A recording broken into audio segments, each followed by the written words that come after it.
پاکستان میں پولیو کا ایک اور کیس سامنے آ گیا، جس کے بعد ملک میں پولیو سے متاثر ہونے والے بچوں کی تعداد 47 ہو گئی۔ پولیو کا نیا کیس صوبہ سندھ کے ضلع گھوٹکی میں رپورٹ ہوا ہے۔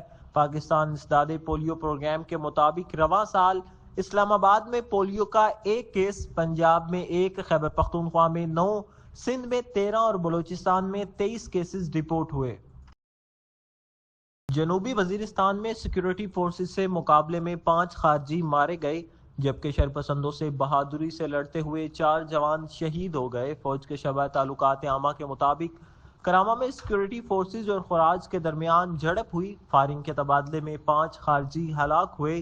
ISPR نے بتایا کہ کارروائی میں 4 سیکیورٹی اہلکار شہید ہوئے، جن میں نائب صوبیدار طائب شاہ، لانس نائک غلاب زمان، لانس نائک مزمل محمود اور لانس نائک حبیب اللہ شامل ہیں۔ ترجمان دفتر خارجہ ممتاز زہرا بلوچ کا کہنا ہے کہ ٹرمپ کے آنے سے تعلقات پر کوئی اثر نہیں پڑے گا۔ ہم پاک امریکہ تعلقات پھلدار اور بہتر بنانے کے خواہاں ہیں۔